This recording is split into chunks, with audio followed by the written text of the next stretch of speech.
ما تيجوا تفصلوا مواسير دماغكم شوية وتسمعوا حدوتة. المرة دي جايبه لكم حدوتة من التراث المصري، من الدلتا. تعالوا اسمعوها. زمان زمان في الدلتا كان في راجل متجوز واحدة ست حلوة قوي قوي قوي قوي، وجاب منها بنوتة حلوة زي مامتها. لكن شوية والست توفت، والراجل قعد يربي في بنته لغاية ما بقت سنيورة حلوة، وبعدين فكر يتجوز. فراح نادى للمشطة وقال لها خدي الخلخال ده بتاع مراتي وعدي على بيوت القرية وشوفي اللي هيدخل فيها الخلخال ده هي دي من حظي ومن نصيبي. المشطة قالت له ماشي، أخدت منه الخلخال وعدت على بيت بيت، عيلة عيلة، أسرة أسرة، سنيورة سنيورة، بنوتة بنوتة. ما دخلش الخلخال في رجل ولا واحدة إلا مين؟ إلا بنت الراجل، البنوتة الجميلة. المشطة الخبيثة راحت للراجل وقالت له لقيت لك السنيورة اللي انت عايزها، دخل في رجلها الخلخال. مين سمعها؟ سمعها البنت. تعمل ايه؟ قعدت تفكر، وبعدين قررت راحت للراجل اللي بيعمل الجلد وقالت له فصل لي توب، فصل لي توب لإيدين ورجلين يغطيني كلي. الراجل قال لها وماله، وفصل لها التوب بإيدين ورجلين ويغطيها كلها. أخدت التوب وهربت من القرية، راحت على المدينة. لما وصلت المدينة قعدت جنب باب قصر كبير، كان قصر الملك، وبقوا الناس يعدوا عليها، اللي يديها لقمة، اللي يديها أكلة، اللي يديها بواقي أكله. المهم الناس ابتدت تعطف عليها، وابتدى يتعرف في المدينة إن في واحدة جليدة قاعدة على باب القصر. جليدة لابسة جلد، هي الحقيقة كانت قاعدة على باب من أبواب القصر، الباب بتاع الخدم، والخدم صعبت عليهم قوي قوي قوي، وقرروا إن هم يدوها أوضة معاهم في القصر وتاكل من أكلهم وتشرب من شربهم. وفعلا قعدت معاهم في القصر، قسمتهم أكلهم وشربهم وابتدت تساعدهم في الشغل. في يوم من الأيام كان في فرح في المدينة، فكل أهل القصر راحوا الفرح والخدم راحوا كمان. استنت جليدة لما كل الخدم مشوا وقلعت التوب الجلد وراحت حضرت الفرح، وقبل ما يخلص رجعت بسرعة قبل ما الباقي يرجعوا ولبست التوب الجلد. حصل مرة تاني، كان في فرح تاني، قلعت التوب الجلد، حضرت الفرح ورجعت قبل الباقيين. المرة التالتة بقى لما كان في فرح تالت، مين كان حاضر الفرح؟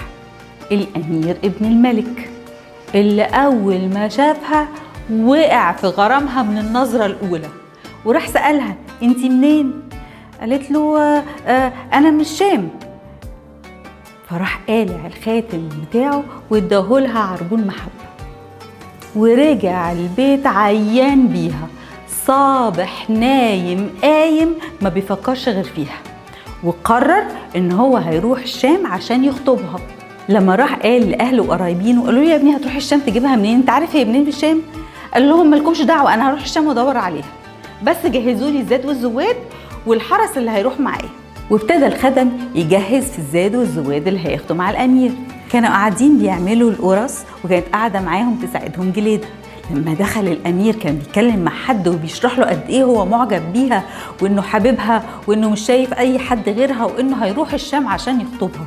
جليدة سمعت كلام الأمير وراحت مطلعة الخاتم من التوب الجلد، حطته جوه القرص وطبقته وقفلت عليه. القرص دخلت الفرن وطلعت، واخدت القرصه اللي حاطه فيها الخاتم حطيته مع الزاد والزباد بتاع الامير. اخد بعض الامير وطلع على الطريق، وبعد شويه قرروا يقعدوا عشان ياكلوا لهم لقمه. نزل هو والحرس فرشوا الاكل، حطوا للامير اكل قدامه وابتدوا ياكلوا. والامير بياكل بس لقى ان الخاتم بتاعه جوه القرصه اللي هو بياكلها. فهم ان السنيوره اللي بيحبها مش في الشام ولا حاجه، فراح قال لهم يلا هنرجع. ليه وعشان ايه؟ قال لهم من غير كلام هنرجع. اول ما رجع طلب من الخدم ان يحضروا له صينيه اكل وجليده هي اللي تجيبها. جليده قالت لي انا ما اعرفش، انا ما بروحش. قالوا لها ده اوامر الامير. حضروا لها صينيه الاكل، راحت بيها جليده لغايه عند الامير وحطتها. لما شافها الامير مسك الخنجر بتاعه وجا ناحيتها وراح قاطع التوب الجلد، وظهرت من تحتيه السنيورة الجميلة اللي هو حبها. قال لها ايه يا بنتي بتعملي في نفسك كده ليه؟ ليه لابسه اللبس الغريب ده؟ حكت له على ابوها وعلى المشطه الشريره اللي كانت عايزه توقعها في الغلط. الامير بعد جاب ابوها والمشطه وحكى لهم على كل حاجه وعاقب المشطه، واتجوز الامير جليده وعاشوا في تبات ونبات وخلفوا صبيان وبنات.